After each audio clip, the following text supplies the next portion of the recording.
Is now the worst time to buy a home in and around Baltimore? That's probably a question that many of you have asked yourselves, either a time or two, asked friends, family. Well, we're gonna dive into everything that goes along with that, and if it is indeed the worst time to buy, or if it isn't. Stick with us, we're gonna dive into local data, trends, and some research that you're not gonna see anywhere else to help you decide, is now the worst time to buy in Baltimore.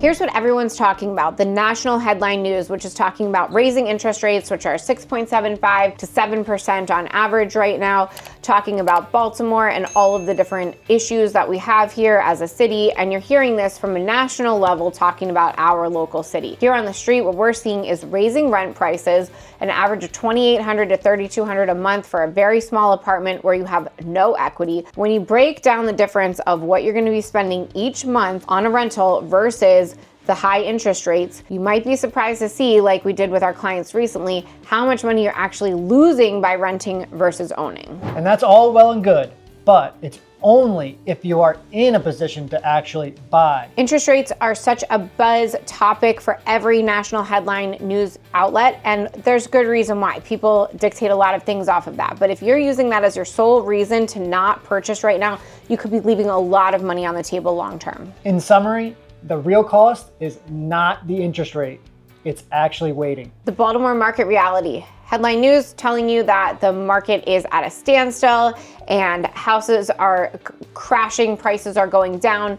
What are we seeing here in Baltimore County? What we're seeing here in Baltimore County is in fact the exact opposite, if you can believe that or not. Shocker. The news is telling you a little bit different story than what's actually happening here on the ground. If the home is move-in ready, you can expect the home to go within probably a weekend, at least a week, and potentially with multiple offers. Howard County, things are slowing down ever so slightly, but they're slowing down in the sense that there's not these huge bidding wars with like multiple offers. Sellers are still commanding a top price and great terms. They just might not have 3 to 4 offers to choose from. So if you're a buyer, you can actually see a house that you like and you can make an offer on it and get it under contract without competing and beating out multiple other offers, which could be a huge advantage. On a national level, about 44% of sellers are offering some kind of compensation.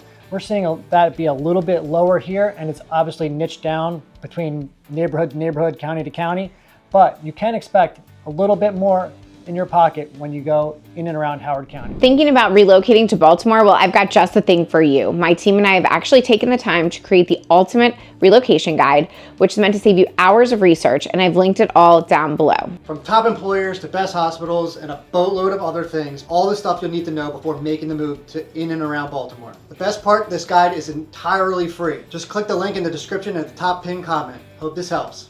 We're going to talk about 3 strategies that our buyers are having success with in this current market. The first one, seller concessions. Did you know that you can ask for some money back that can go towards your closing costs? Your closing costs can include all of the taxes, recordation fees, HOA fees, everything that you're going to prepay when you're buying your house, along with commissions and even part of your down payment. You can ask for that to be paid for by the seller. This keeps their price point high, but gives you a little more cash in the bank. We're having a lot of success asking sellers to do that in this market. Now for the question of the day.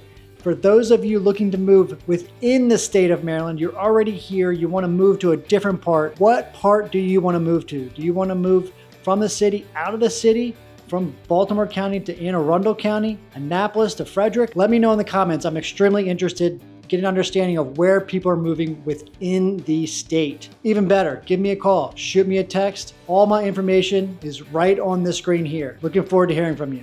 The second, and this is one of my personal favorites, is a rate buy down. Did you know that you can ask the seller to actually pay points towards your rate? So if it's at a 7%, we could get that down to a 6.25 with some seller help at the closing table, which would lower your monthly payment and keep more money in your pocket each month. I love this one, especially if you're planning on staying in your house for at least 7 years.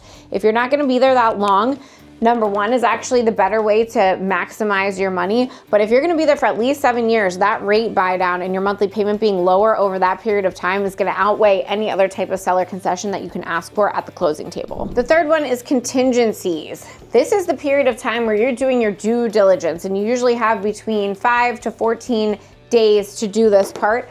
Contingencies are when you're going to be doing your home inspection and your due diligence. In the past, we were not able to ask for much on this. So you could find out that the house had a multitude of problems that could total a couple $1,000s, and you just had that as your information and kind of your honey-do list moving into the house. Moving into a market that's a little more favorable towards buyers, you can use this period to actually do your due diligence and find out, hey, there's a couple things wrong with the house. I'd like to negotiate a credit. I'd like to lower the price of the house to continue moving forward.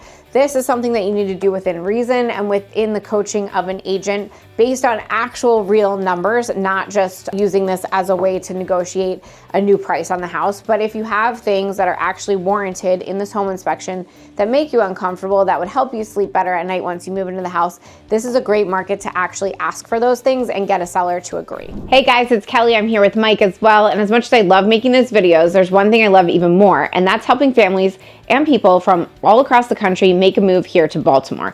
I moved here about 20 years ago and I've never looked back. I love helping countless families make the move as well. So whether you're coming out next week, next month, or even next year, don't hesitate to reach out. My contact information is right here on the screen, and I've linked the description in case you missed the on-screen pop-up. Look forward to helping you and your family make the move to Baltimore.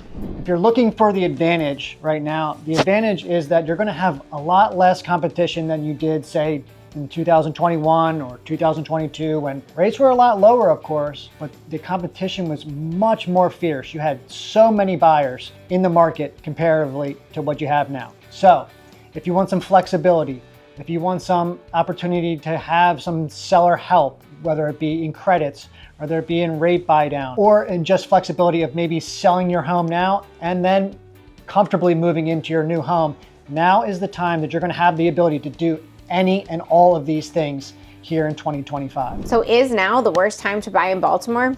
No, but it is the worst time to go it alone, and it's definitely the worst time to take national headline news and apply it to local Baltimore market.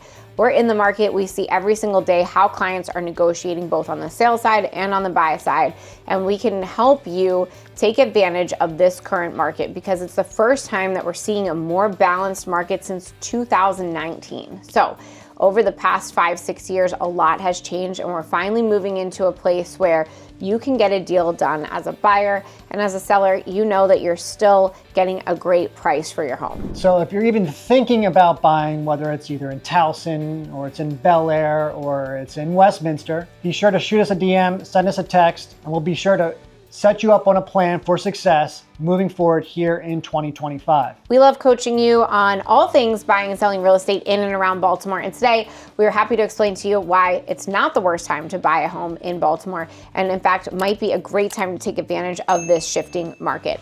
I'm Kelly. I'm Mike. Be sure to hit that notification bell, subscribe below, and we'll see you on the next video.